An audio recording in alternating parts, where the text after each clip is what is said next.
Hola chicos, ya, ahora vamos a ver este nuevo tema que es sobre circuitos neurales, em, que es algo muy básico como para entender qué son los circuitos cerebrales o circuitos neurales. Entonces, lo primero que tenemos que pensar es que en general los circuitos neurales nos sirven para todo. Como dice aquí en este cuadradito, cada percepción que podemos lograr tener estaría como base, teniendo un circuito neural que está haciendo que yo pueda tener esa percepción, o cada concepto que yo pienso también, cada recuerdo, cada decisión, cada acción que realizamos tiene como base el trabajo de los circuitos neurales. Y esta imagen de acá, o sea, esta imagen que aparece en la presentación, es una imagen que tiende a representar los circuitos neurales. Ya, por eso que está puesta acá. Esta imagen generalmente representa los circuitos neurales de la siguiente forma, que después uno lo va a ir viendo en distintas cosas. Por ejemplo, cada pelotita, como podríamos decir, es un nodo, se llama nodo, y sería una zona como característica, un área cerebral característica que tendría determinado procesamiento de información, y cada arista o línea conecta con otra zona que haría otro procesamiento. Podríamos pensar, por ejemplo, que es un soma que hace una sinapsis con otro, y, por ejemplo, esto de manera muy simplista, podríamos pensar que, no sé, esta conexión con esta, con esta, con esa y con esa, y toda esta parte de aquí hacen un circuito neural. También podemos pensar que otro circuito neural podría estar aquí, por ejemplo, representado por nodos y aristas. Eso generalmente es lo que uno ve cuando uno ve como representativamente cómo se dibujan como estos circuitos neurales. Y por eso que está esta imagen que es bien bonita como representativa en ese sentido. Ahora, ¿qué es un circuito neural? En general, como que es fácil entender desde la misma palabra, son varias neuronas interconectadas, organizadas, ¿no es cierto?, que trabajan juntas para llevar a cabo una función específica. Por ejemplo, va a haber un circuito neural que me permite algo muy sencillo como generar el reflejo rotuliano, por ejemplo.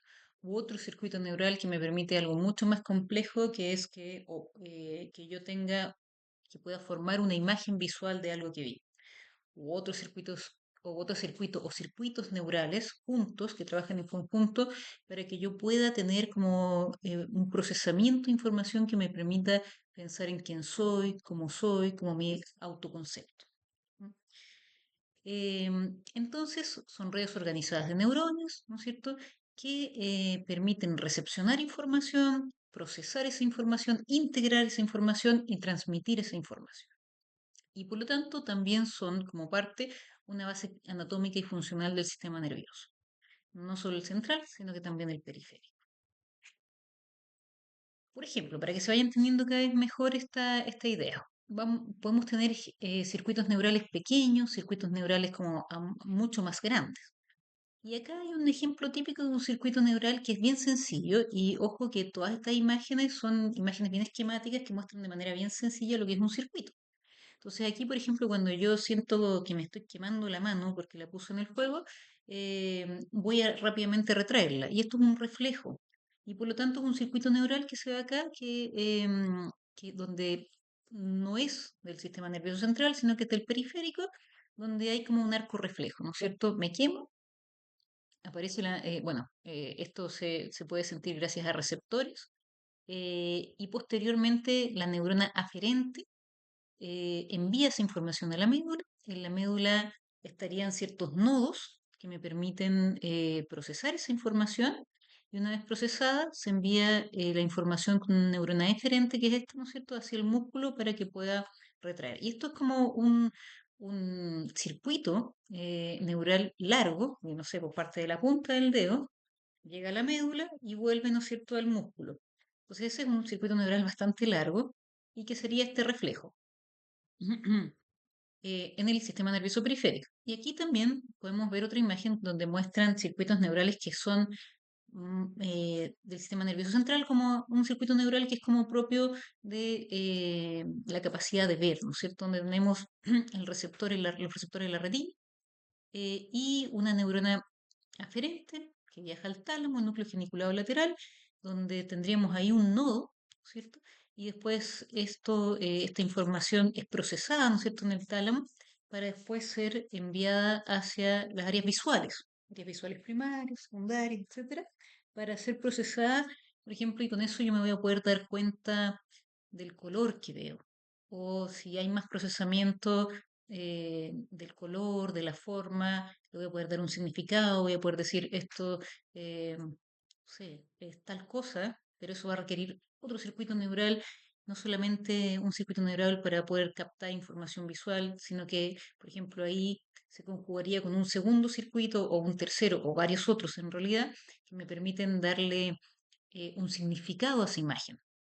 Y quizás va a involucrarse otros circuitos neurales que me permitan darle un nombre y que me permitan decir lo que estoy viendo, que sería otro circuito que es un circuito motor, quizás, como área de Broca, por ejemplo, que me permita decir, estoy viendo una manzana.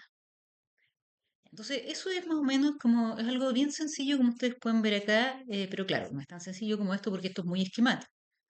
Mm. Em, entonces, para que nos vayamos haciendo una idea y, y lo complejizando un poquito, pero en realidad vamos a ver cosas muy sencillas, este es un recuerdo solamente sobre las capas de la neocorteza, ¿no es cierto? La neocorteza tiene 6 capas, que es lo que se muestra aquí. Aquí se está mostrando un cerebro, ¿no es cierto? Con corteza motora, que es la corteza que está en el lóbulo frontal, y corteza somatosensorial en el lóbulo parietal. Entonces la corteza somatosensorial estaría graficada acá y la motora acá. Como las dos son neocortezas, las dos tienen 6 capas, que es lo que se ve aquí, 1, 2, 3, 4, 5, 6, lo mismo acá, pero son un poco distintas. Sabemos que la capa 4, ¿no es cierto?, que es la zona que recibe principalmente información aferente, en la corteza motora va a estar mucho más pequeñita y en la corteza sensorial va a ser más grande, que eso podría ser una gran diferencia. Pero bueno, esto en realidad se lo estoy mostrando para que entendamos cómo son los circuitos, porque el cerebro tiene una disposición, ¿no es cierto?, las neuronas que es columnar, que es más o menos también un poco lo que se muestra acá, eh, y estas columnas o módulos van procesando la información. Entonces aquí, esquemáticamente, vamos a revisar un poco de cómo es ese procesamiento. Entonces, vamos a suponer que tenemos, no sé, por ejemplo, corteza somatosensorial aquí en este gráfico que dice área A. Entonces, si yo pienso que es una corteza somatosensorial, ¿cierto? Voy a pensar, no sé, que llega un estímulo sensorial de la mano. Entonces, entra, ¿no es cierto? Y entra al tálamo, que es el filtro. Entonces, aquí podría decir ya, entra el tálamo aquí y después se reparte hacia la neocorteza, que podría ser esto, en este ejemplo que estamos dando, y hacia otras áreas, como el claustro. Entonces, todo esto que está acá, representado por las L2, 3, 4, 5, 6, son las láminas o las capas, ¿no es cierto?, que estaban aquí, de la corteza. Esto se los muestro porque lo que quiero que se entienda es que un circuito, que si bien vimos que podía ser bien simple en el ejemplo anterior, que iba de un nodo a otro, ¿no es cierto?, no es tan sencillo porque internamente cada nodo hace un procesamiento de información que en el caso de la corteza es como una cantidad enorme de sinapsis, ¿no es cierto?, que uno podría decir que es como casi un enredo de conexiones sinápticas múltiples, ¿no es cierto?, cientos o millones de conexiones sinápticas para el procesamiento de esa información. Entonces, lo que aquí está esquemáticamente y muy ordenado para lo que realmente es, lo que se ve es, por ejemplo, ya entra una información sensorial de algo que yo toqué, por ejemplo, entra el tálamo envía esa información a la lámina 4, que sería, ¿no es cierto?, esta en la corteza somatosensorial, a una neurona estrellada que está representada con este rombo. Y esta neurona, en general, acordarse, a propósito de clases anteriores, que las neuronas estrelladas y las neuronas piramidales, como son espinosas, ¿no es cierto? Eso nos da una idea de que tienen espinas dendríticas y esas neuronas habíamos dicho que son principalmente excitadoras y son glutamatérgicas. Entonces, este rombito es una neurona glutamatérgica y esta, que es un triángulo, está representando neuronas piramidales que también trabajan con glutamato, o sea, son neuronas excitadoras glutamatérgicas y algunas veces son también liberadoras de aspartato. Entonces, esta neurona puede emitir conexiones eh, entre capas, de la capa 4 pasar a la capa 2. Entonces, entre capas para procesar información y desde la capa 2 o 3, intercapas hacia capa 2 o capa 3 también puede haber conexiones, entonces puedo tener muchas conexiones intercapas o entre capas en un nodo. Em, y por ejemplo, aquí después neuronas de la capa 2 mandan a la capa 5, a distintas neuronas de la capa 5, de la capa 5 a la 6, de la 6 vuelve a la 4, se hace un loop de nuevo. Entonces aquí lo que estamos viendo es que esquemáticamente que hay un loop de conexiones sinápticas increíblemente alto en la neocorteza, y que en este caso representativamente son glutamatérgicas. ¿Ya? Em, de hecho, si bien uno dice, bueno, la neocorteza, no hay mielina, ¿no es cierto?, en los axones, que serían estos, la cantidad de axones que contiene la neocorteza, la corteza cerebral, en términos como de largo, es kilométrico y es mucho mayor que lo que contiene la sustancia blanca, que contiene axones largos, ¿no es cierto?, como conexiones sumamente largas, con mielina, lo que permite que a pesar de que sea muy largo el trayecto que tiene que cruzar, lo haga muy rápido. En cambio, aquí en la neocorteza, si ustedes ven, son conexiones cortitas porque son en un mismo lugar, pero son muchísimas y al final la cantidad de interconexiones es mucho más, que, o sea, de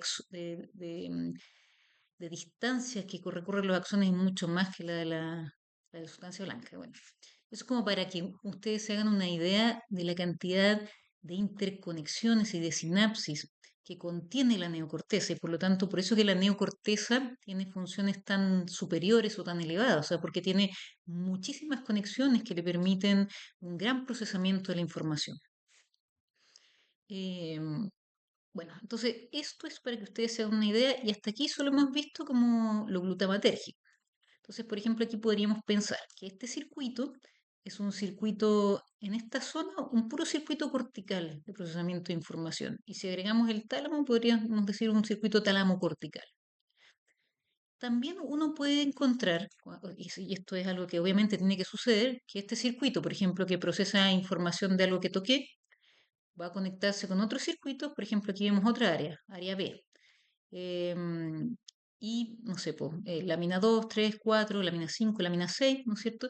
Y va a hacer también este otro circuito, varios loops de interconexiones.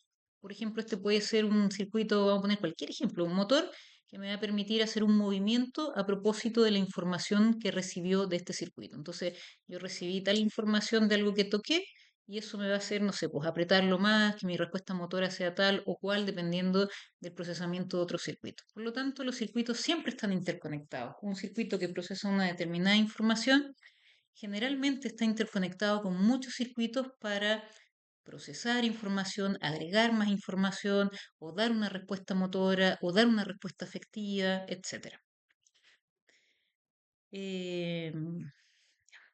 Entonces, en resumen, ya hemos visto que estos circuitos se componen de neuronas grandes que se llaman como neuronas de proyección. O sea, también vamos a pensar que hay una neurona aferente y probablemente una eferente, que van a haber interneuronas, ¿no es cierto? Obviamente que va a haber glía, que va a estar soportando y apoyando a las neuronas y una matriz. También vimos recién que los circuitos pueden ser cortitos, como en el caso de un circuito local que solo esté en la corteza, por ejemplo, que solo sea una zona pequeñita de la corteza, o también circuitos largos como el reflejo, los circuitos de los arcos reflejos, o el circuito visual que viaja del ojo al tálamo a la corteza occipital, también vemos ahí que es un circuito bastante largo. Y lo de las interconexiones es sumamente importante entender que la corteza, el neocórtex, es una zona con muchísimas interconexiones y finalmente eso es lo que le da como tanta riqueza en respuestas, en capacidad de procesamiento de información. Entonces, vimos ya como lo del glutamato. Entonces vimos esta imagen y aquí yo solo recorté un poquito lo del tálamo y puse solo la parte de las corteza, neocorteza, con sus láminas, ¿cierto? Y vimos que esto transmitía con glutamato principalmente. ¿Qué es lo que dice aquí? Las interconexiones son sinapsis, principalmente glutamato y GABA, o sea, sinapsis excitadoras, inhibidoras. Y como les decía antes, 1 milímetro cúbico de materia gris cortical tiene hasta 100.000 neuronas, alrededor de 100 millones de sinapsis y 4 kilómetros de axones. Y 1 milímetro cúbico de sustancia blanca tiene como 9 metros de axones. O sea, es mucho menos, a pesar de que la sustancia blanca es mucho más y son conexiones que son mucho más largas. Estas son muchísimas más, pero mucho más cortitas y no milenizadas. Ya, esta imagen que agregué aquí tiene que ver con poderles explicar que efectivamente en este circuito vemos que principalmente transmite hacia muchos lados con glutamato, pero que sí o sí hay interneuronas, que era lo que poníamos acá, que son GABA. Entonces, por ejemplo, si aislamos cualquiera de estas neuronas, que son neuronas piramidales, por ejemplo, y la esquematizamos en este dibujo, podríamos decir que esa es una de estas neuronas, y que está recibiendo conexiones GABAérgicas de distintas células GABA que pueden venir desde esta misma columna, o sea, muy cercanas, de la misma zona prácticamente, como también venir desde lejos, desde otras áreas de la corteza para hacer conexión con transmisión GABA. Y tiene que haber un, entre comillas, ¿no es cierto? Como un, o sea, no entre comillas, un equilibrio entre lo estimulante y lo inhibidor para que los circuitos cerebrales funcionen bien y que no tenga un circuito hiperactivo. Por ejemplo, para que ustedes se hagan una idea, se piensa que cuando los circuitos de la amígdala, que también es una zona de procesamiento de información sumamente importante que tiene que ver con la respuesta, por ejemplo, ansiosa, cuando la amígdala, los circuitos amigdalianos están hiperfuncionantes, se piensa que eso da lugar a que el afecto que normalmente tiene un basal sea mucho más ansioso que el normal y que yo sienta ansiedad, tanto el componente psicológico, ¿no es cierto?, como componentes físicos de ansiedad por hiperactivación. Entonces tiene que haber una buena regulación y un equilibrio entre la transmisión glutamatérgica y GABAérgica. Em, para que esto funcione bien. Pero como el sistema nervioso central es tan evolucionado y tan seguro, se contrarre que te asegura de que esto funcione bien, no solamente con estos dos como reguladores, porque finalmente el circuito está regulado por dos tipos de neurotransmisores, como vemos ahora, glutamato y GABA. Entonces, hay otros neurotransmisores que van a ir a regular el funcionamiento de estos circuitos, que los vamos a ver y se los voy a explicar un poquito más. Ya, pero antes de eso, nosotros vamos a ver harto en este curso este tipo de circuitos que se llaman córtico estriado tálamo corticales y se llaman así porque evidentemente las sinapsis que hacen son en esas estructuras. Esquemáticamente uno lo podría ver como está en esta imagen, o sea, vamos a tener este componente cortical, por ejemplo, lo que vimos recién, que eran circuitos locales corticales, pero aquí vamos a agrandarlo un poco más. Cada zona, ¿no es cierto? Cada nodo, que va a ser la corteza, el estriado, el tálamo y el nodo de la corteza, va a tener su complejidad interna importante, como una maraña de conexiones sinápticas. Entonces, del córtex, los circuitos córtico estriados tálamo corticales son circuitos así, del córtex a distintas zonas del estriado, por ejemplo, el globo pálido, em, distintos núcleos estriatales, putamen, etcétera, después al tálamo y después de nuevo a la corteza. Para que ustedes se hagan una mejor idea, aquí hay tres ejemplos. Por ejemplo, vamos a pensar que en estos circuitos, que son los córticos estriados talamocorticales, la zona cortical nos va a dar mucha orientación con respecto a la función que ese circuito va a cumplir. Por ejemplo, en esta primera imagen de aquí vemos que la zona cortical es la zona motora primaria. Entonces, la neurona piramidal que va a como dirigir este circuito nace aquí, por lo tanto yo voy a pensar que este circuito completo, este circuito córtico estriado tálamo cortical, es un circuito que va a tener funciones motoras. Entonces la neurona piramidal proyecta hacia el putamen, al globo pálido, al núcleo subtalámico, se hacen múltiples conexiones, luego se dirige al tálamo y luego vuelve la información a la corteza más procesada y con eso se enriquece como la información y se puede dar una mejor respuesta. Entonces, este circuito finalmente va a procesar información que me va a permitir finalmente activar una vía que me va a permitir hacer un movimiento, por ejemplo. Acá hay otro circuito que parte de otra área de la corteza, que es corteza prefrontal. La corteza prefrontal es una área como de asociación. Por ejemplo, aquí podríamos pensar que en esta parte de aquí estamos viendo corteza prefrontal dorsal lateral, por ejemplo. Y entonces esto podría, este circuito, como su neurona piramidal parte aquí yo inmediatamente lo voy a asociar con una función que va a ser, por ejemplo, funciones ejecutivas. Y por lo tanto voy a pensar inmediatamente que este circuito córtico estriado tálamo cortical va a dirigir funciones ejecutivas. Eh, entonces, este es el procesamiento de información que me va a permitir poder dar alguna respuesta ejecutiva. Entonces, también aquí tenemos otra cosa, otra función completamente distinta, que no es motricidad, sino que, por ejemplo, analizar algo que va a ser, que va a ir al caudado, luego al globo pálido, al putamen, también el núcleo, ay, ya se me olvidó, no es el núcleo subtalámico, ya, después se lo voy a decir, me acabo de bloquear. Entonces, caudado, putamen, globo pálido, después al tálamo de nuevo y después de vuelta.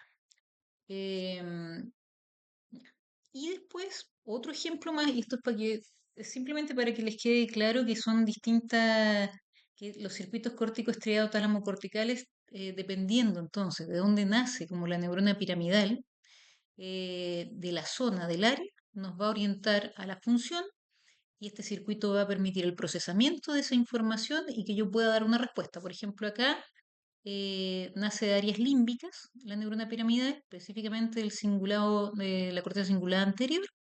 Entonces ahí puede tener varias funciones. Esa zona en particular, el cingulado anterior, también puede tener no solamente funciones afectivas, por ejemplo, sino que también funciones en la atención. Y ahí también hace estos loops córticos, o sea, de la corteza, el estriado, el tálamo y de nuevo a la corteza. Ya que eso es como la idea importante que no se quede con esto de qué son estos circuitos córticos, estriado, tálamo cortical. Entonces podríamos decir que estos circuitos tienen funciones específicas que ya habíamos visto, ¿no es cierto? Cada uno de estos tres de este ejemplo tiene su función específica, procesan información para poder ejercer esa función específica y también integrando lo que dijimos antes, tienen son circuitos largos en este caso porque van de la corteza hacia zonas bajas del cerebro y después vuelven a la corteza. No son como locales, como circuitos cortitos, sino que son bastante más largos, em, con su función específica. Y lo que tenemos que pensar es que generalmente estos circuitos actúan con glutamato. Y lo que vamos a ver en cada nodo es que probablemente en cada nodo van a haber muchas interneuronas GABAérgicas, también pueden haber otras glutamatérgicas que van a estar regulando el procesamiento de la información en cada zona. Porque acuérdense que esto es súper esquemático, pero yo voy a tener muchísimas conexiones aquí, o sea, cientos de conexiones de GABAérgicas y glutamatérgicas locales. Lo mismo acá, lo mismo acá. Podría tener muchas conexiones locales distintas. Em, ¿Qué más pasa? Como ustedes han visto, estos circuitos son cortocircuitos, o sea, esquemáticamente súper sencillos, pues, ¿ya? Y tienen una función específica. Ahora, las redes neurales, hay en alguna literatura se dice que las redes neurales son circuitos. Circuitos neurales se hace como el sinónimo de red neural. Pero podríamos decir que en realidad cuando uno habla de red neural, habla de algo mucho más grande. Entonces la red neural la podríamos ver como una agrupación de distintos circuitos que se agrupan para determinadas funciones que son más complejas. Para que ustedes se hagan una idea también de qué es una red neural, porque estamos viendo, por ejemplo, cositas más sencillas como, no sé, circuito, el arco reflejo, circuito, una respuesta motora. Ahora, una red neural. ¿Qué redes neurales conocemos? Hay una red neural que es muy famosa últimamente, que es esta, la red de modo predeterminado, la red de modo por defecto, o la red neural de reposo, depende cómo se traduzca. Que si ustedes miran esta imagen, se están mostrando las zonas de la red de modo predeterminado. Entonces, son hartas zonas corticales que están implicadas. Por ejemplo, el cíngulo, sobre todo, el cíngulo anterior y el cíngulo posterior, corteza cingulada anterior, corteza cingulada posterior, que es el PCC, y también corteza prefrontal medial y zonas límbicas. em, que estarían configurando esta red, que es la red de modo predeterminado. Esta red, también para que uno se haga una idea, tiene una función mucho más compleja que una respuesta motora. Que, por ejemplo, que un circuito, que en general tienen respuestas que son más simples y en la medida que yo voy sumando circuitos puedo tener respuestas más complejas. Por ejemplo, la red de modo predeterminado Se piensa que tiene un rol fundamental en que yo pueda generar procesamiento de información, por ejemplo, que me permita introspección, saber quién soy, quién es Marcela, o quién es lo mismo ustedes, ¿no es cierto? ¿Quién soy yo? Cuando yo pienso en quién soy yo, estoy usando esta red de modo predeterminado, que se dice que es como la red de reposo, ¿no es cierto? Que también se llama así, porque se supone que está activa cuando yo no estoy en una tarea específica. Por ejemplo, ahora que yo les estoy hablando, estoy en una tarea específica, así que esta red está apagada y están prendidas otras redes. Pero probablemente cuando yo me vaya a acostar y me ponga a divagar, esa red de modo predeterminado se va a prender y ahí yo me voy a poner como a divagar mentalmente, que es algo que pasa mucho, ¿no es cierto? Cuando uno está desocupado, sobre todo muchas personas que tienen, muchas veces que están pasando por momentos de ansiedad o depresión, en ese momento que se van a acostar, empiezan a pensar, a pensar, a pensar, y como el afecto es profundamente negativo, generalmente el afecto hace que se cargue esta red de modo predeterminado con ideas de valor negativo. Entonces yo empiezo a rumiar y a rumiar cosas que son como que tienen una valencia afectiva negativa y claramente eso puede ser más dañino. Entonces, por ejemplo, los trastornos mentales como la depresión o los trastornos de ansiedad, se piensa que esta red que me permite la introspección, que me permite también pensar en mi futuro, o sea, desde quién soy yo a qué voy a hacer mañana, cómo van a estar las cosas, cómo van a salir las cosas, o quién era yo en el pasado, lo que me pasó, etcétera. En casos de trastornos de ansiedad o depresión, por ejemplo, se piensa que esta red está hiperactiva. Entonces ahí uno empieza a pensar con los circuitos y dice, bueno, algo está pasando, quizás el glutamato y el GABA no andan bien en ese equilibrio y otros sistemas que regulan esto. Y esto me lleva como a esa rumia mental, a pensar y no parar. Entonces, cuando esta red está hiperactiva, lo que podría pasar es que yo empiece a pensar en estos procesos como introspectivos, de pensar en quién fui, en lo que hice o en lo que voy a hacer, pero de manera descontrolada, que me cuesta parar. No la puedo controlar, no puedo parar y pienso y pienso y pienso. Y claro, y eso me puede ir produciendo, en los casos de pasar por malos momentos así, me puede ir produciendo más preocupación, más angustia y poder caer en un loop de que se active aún más y que yo empiece a pensar más tragedias y, por ejemplo, no me pueda quedar dormida. ¿Ya? Entonces, la red de modo predeterminado normalmente es muy importante para los procesos introspectivos, para que yo piense en mi pasado, en mi futuro, que tenga conciencia de mí misma, de lo que me pasa, me proyecte también. Pero en la enfermedad estaría hiperactiva, entonces uno al tiro se pone a buscar esto, qué está pasando, qué no está bien, cómo se podría regular, volver a bajar, etcétera. Ya. Y acá en esta otra imagen está lo mismo. Esta es la red de modo predeterminado por sus siglas en inglés, con cíngulo anterior, cíngulo posterior que estaría por acá, y áreas parietales en este caso, y áreas límbicas que no están puestas aquí. Y aquí lo que se está mostrando es esta red, y aquí hay otra red, que es la red de saliencia, con las zonas, que también es una red amplia que tiene que ver, por ejemplo, con la red de saliencia tiene mucho que ver con que yo pueda una red que da respuesta como a la capacidad de poder hacer como prominente un estímulo determinado. Por ejemplo, para que se entienda bien, si yo estoy en un divagar mental de mí misma, o sea, no sé, pensando en mañana tengo que salir en la mañana temprano y hacer esto, puede haber mucho ruido a mi alrededor, por ejemplo, y puede ser que yo siga en mi divagar mental y eso no me produzca un estímulo suficiente para que yo detenga mi red de modo predeterminado, porque sigo como en ese estado.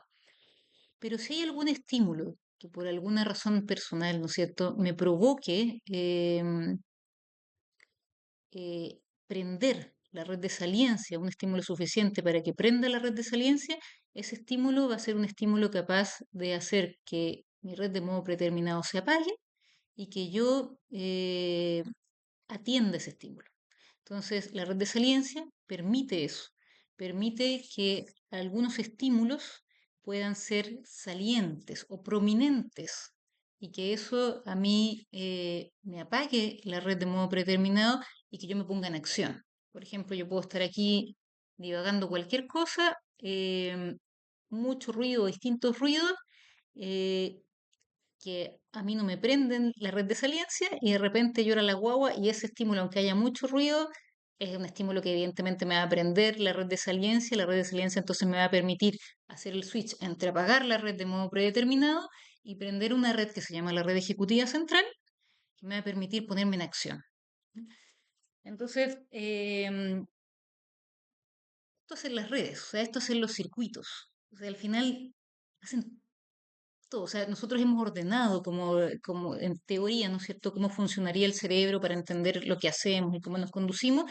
Y una de las grandes teorías es como esta existencia de distintos circuitos y redes neurales que nos permiten comportarnos de esta manera. Ahora, entonces, ustedes entenderán también que si los circuitos neurales se conectan unos con otros, estas grandes redes, por ejemplo, la red de modo predeterminado, obviamente que tiene conexiones con la red de saliencia, y la red de saliencia aquí tendría el rol como de ser, entre comillas, este switch de apagar mi red de modo predeterminado y prender la red que me pone en acción. Entonces, también tenemos que entender que tanto los circuitos, que son más pequeñitos, están súper interconectados e integran funciones unos con otros. Podríamos decir que se ayudan como un trabajo en equipo, lo mismo que las grandes redes. Están sumamente interconectadas. Entonces, desde ahí también tenemos que pensar en lo siguiente: ¿qué pasa si falla una red?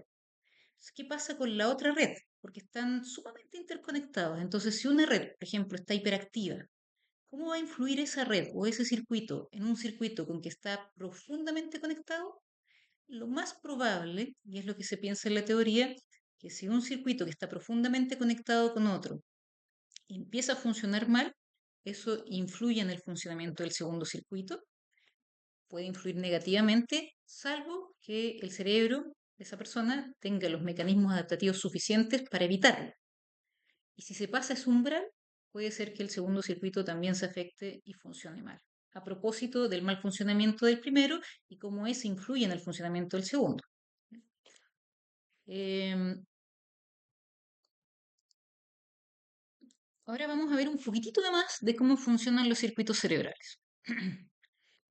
Entonces aquí de nuevo, como nosotros vamos a ver harto de estos circuitos córticos striado corticales, vamos a hacer ejemplos con esto. Entonces, por ejemplo, esta monito es un monito de Stahl que es súper esquemático y clarito para mostrar un circuito córtico que empieza en la corteza, ¿no es cierto? En la corteza del lóbulo frontal, después se va a zonas del estriado, al caudado, después al tálamo y después vuelve a la corteza. Entonces este es un circuito córtico-estriado tálamo cortical que me permite procesar información. Por ejemplo, podríamos pensar que si está suficientemente acá es un circuito del área motora primaria.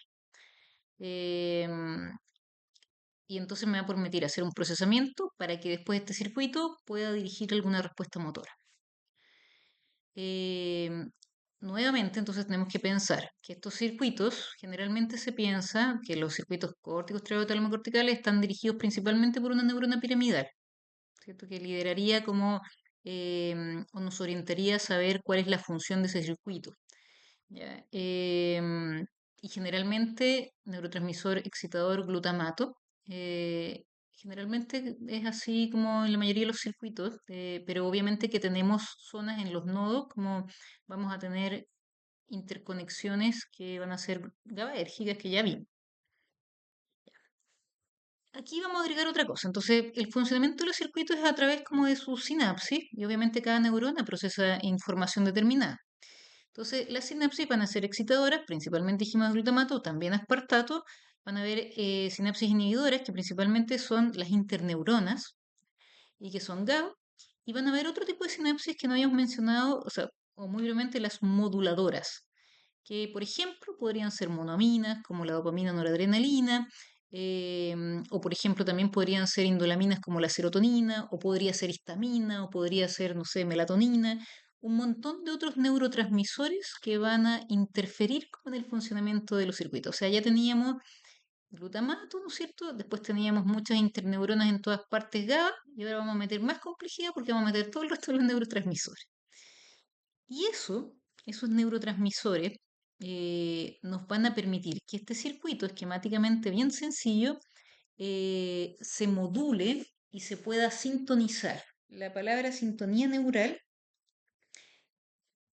uno la podría pensar así como cuando uno sintoniza una radio, esas radios antiguas donde va moviendo la perillita, que en la medida que tú vas moviendo la perillita hacia un lado, el sonido se va afinando cada vez más y se va volviendo más preciso. Si tú te pasas y sigues rotando la perillita hacia el mismo lado, después de nuevo aparece de nuevo la interferencia. ¿Cierto? Interferencia, llegas a un punto donde llegaste como a sintonizar la radio justo súper bien y después seguiste rotando por el mismo lado y otra vez interferencia. Entonces, aquí es algo parecido, la sintonía neural, es llegar al punto exacto donde el circuito funciona lo mejor posible. No pasar ni para un lado ni para el otro lado en este ajuste que vamos a hacer y que finalmente van a ser el resto de los neurotransmisores, que son neurotransmisores que vienen de zonas más bajas del cerebro y que no son neurotransmisores locales como hemos visto hasta ahora, porque dijimos ya, estas neuronas trabajan con glutamato, después acá en la zona local va a tener otras sinapsis glutamatérgicas y GABAérgicas y en cada zona van a haber ese tipo de sinapsis, pero también estas neuronas van a recibir inputs de zonas más bajas del cerebro, sobre todo el tronco, bueno, y las zonas más bajas en general, que donde están los núcleos que producen otros neurotransmisores y esas sinapsis en cada lugar que van a recibir van a ir a sintonizar, a modular la acción de este circuito. Em, ya. Por ejemplo, aquí hay otro tipo de circuito. Este circuito es más chiquitito. No es un córtico estriado tálamo cortical como les mostré recién, sino que es un córtico cortical, o sea, un circuito re de una zona de la corteza, podríamos pensar, a la zona de la corteza contigua. Y esto es algo que pasa, ¿no es cierto?, de una zona a la otra y trabajan en equipo, ¿no es cierto?, esos dos áreas y transmiten información y trabajan con glutamato, podríamos pensar, y tienen muchas interneuronas GABA entre medio. Pero además en este monito lo que se está viendo es que hay nodos de neurotransmisión que son más bajos, que por ejemplo en este caso a este circuito del área 1 le están liberando dopamina y a este otro circuito del área 2 le están liberando acetilcolina. Y por lo tanto, estas sinapsis serían las sinapsis moduladoras, que serían como el tercer tipo de forma de regular el circuito, o sea, con sinapsis excitadoras, inhibidoras y ahora las moduladoras, que son las que vienen de otras áreas. Y aquí nuevamente tenemos estos circuitos que nosotros vamos a ir viendo cada vez más, que son los córticos estriado-talamocorticales, donde partimos, por ejemplo, en este ejemplo, con la corteza prefrontal, que hace sinapsis al estriado, al tálamo y de vuelta a la corteza prefrontal, para el procesamiento de la información. ¿Y qué se ve aquí abajo? Que hay nodos de neurotransmisión, que en este caso de serotonina, por ejemplo, que este nodo, vamos a pensar que los núcleos del RAFE, que son los núcleos que producen serotonina, donde están los somas, que este es el soma de la neurona serotoninérgica, ahí en los núcleos del RAFE, manda una proyección hacia el tálamo, libera serotonina. Y aquí mismo estamos viendo que esta misma neurona no solo manda al tálamo, sino que manda al estriado y manda a la corteza prefrontal, distintas proyecciones y termina liberando serotonina en los tres nodos de este circuito. Y la serotonina entonces va a modular la acción de este circuito. Entonces puede hacer que con el efecto de la serotonina yo logre que este circuito funcione mucho mejor o mucho peor o intermedio o qué sé yo. ¿Ya? Entonces, tengo un circuito que trabaja principalmente con glutamato, donde de manera local hay interneuronas GABA, ¿no es cierto? Y que va a recibir en este ejemplo serotonina desde áreas bajas que van a ir a modular su actividad. Eh, esta otra figurita es para representar lo mismo que le estoy explicando para que se entienda cada vez mejor. Y aquí lo que se está representando es la neurona piramidal del circuito, por ejemplo, córtico estriado talamocortical. Porque la neurona piramidal, ¿por qué? Porque es como la que comanda el circuito y la que yo voy a saber dónde parte esa neurona para decir, ya, esto me orienta entonces hasta que este circuito tiene tal función. Em, Ya, entonces tengo ese ejemplo y aquí lo que estoy viendo es que desde el tallo cerebral se pueden liberar distintos neurotransmisores que van a ir a regular la neurona piramidal y también los otros nodos del circuito. Por ejemplo, en este ejemplo se libera dopamina, noradrenalina y serotonina en distintas partes del tronco, haciendo sinapsis, ¿no es cierto?, con estas zonas de la neurona piramidal. También hay otras zonas un poquitito más altas, porque estas están en el tallo, otras zonas un poquitito más altas tienen núcleos que van a liberar histamina y acetilcolina. Por ejemplo, el prosencéfalo, el cerebro basal interior, van a liberar estos otros neurotransmisores y también van entonces a modificar o a modular la actividad de esa neurona piramidal. El tálamo, en su circuitería, ¿no es cierto? También el tálamo generalmente a distancia, ¿no es cierto?, va a reenviar y retroalimentar con sinapsis glutamatérgica y otras áreas de la corteza, a propósito de otras neuronas piramidales, también pueden liberar glutamato y también, como habíamos visto antes, no olvidemos que también hay otras áreas de la corteza que van a enviar sinapsis GABAérgicas, que pueden ser áreas de la misma columna, áreas contiguas o áreas más lejanas. Pero generalmente las neuronas GABAérgicas son chiquititas, entonces principalmente van a ser áreas muy cercanas. Entonces, esto es para entender lo complejo que es, porque finalmente, si bien el circuito trabaja principalmente con glutamato y GABA, hay muchísimos otros neurotransmisores que vienen de fuera del circuito, ¿no es cierto? No son parte del circuito, son neuronas que parten en otras zonas, neuronas que están ubicadas distante del circuito, pueden estar cercanas, pero no son parte como en sí del circuito, que van a ir a modular la acción emitiendo distintas sinapsis.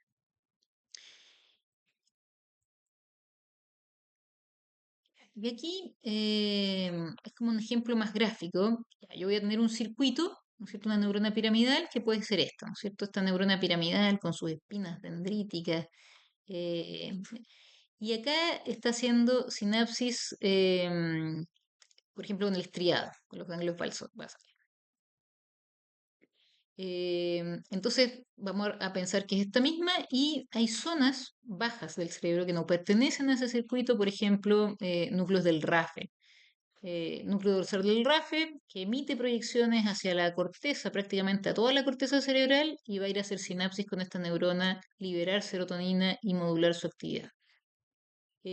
Lo mismo, aquí hay núcleos del área tegmental ventral. El área tegmental ventral tiene hartos núcleos distintos. Por ejemplo, aquí tenemos núcleos dopaminérgicos. Esto está representado en este dibujo así. Y libera dopamina.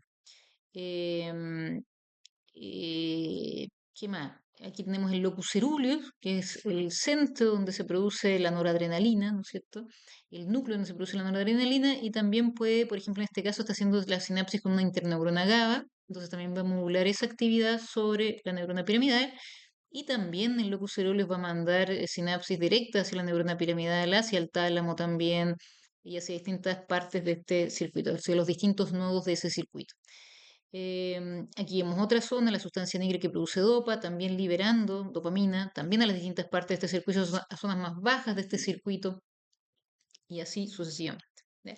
Entonces, lo que quiero que se entienda, aquí cerebro basal anterior, acetilcolina, y así, em, es que tenemos un circuito que va a ser modulado como internamente por GABA, por glutamato principalmente, pero también va a ser modulado externamente por otros neurotransmisores como los que se ven en esta imagen y también externamente por glutamato y GABA que venga de circuitos que están en otros lados. ¿Ya? Entonces es bien compleja la modulación.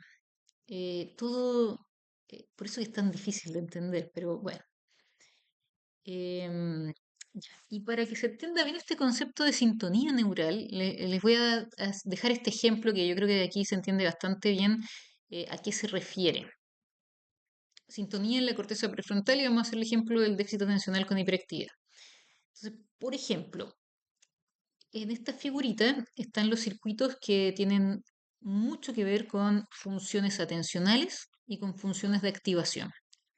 Eh, Aquí, en esta zona, que es la corteza cingulada, principalmente la cingulada anterior, como les decía antes, esta zona tiene una función bien importante que es la función de poder ejercer funciones de atención sostenida. Entonces, cuando esta zona y este circuito que comienza con la neurona motora en el cíngulo anterior y que hace todo el circuito córtico estriado tálamo cortical funciona bien, mi capacidad de sostener la atención en el tiempo, por ejemplo, va a andar bien. Y en este otro circuito vemos que viene, esto está más representando como que viene de áreas motoras, ¿ya? Del lóbulo frontal, también un circuito córtico estriado tálamo cortical, Y este circuito tiene que ver con la actividad, ¿ya? Con la actividad motora. Entonces, en teoría, en el déficit atencional con hiperactividad, estos dos circuitos estarían funcionando mal porque, por un lado, yo no puedo ejercer esta función de atención sostenida, tengo un déficit en eso, está alterado eso, por lo tanto, yo tengo que pensar, y generalmente lo que uno hace es asociar circuitos cerebrales con síntomas que podemos tener cuando sufrimos algún problema. Entonces, en el déficit atencional, yo inmediatamente voy a pensar lo que está funcionando acá mal, el circuito córtico estriado cortical, que tiene su origen en el cíngulo anterior.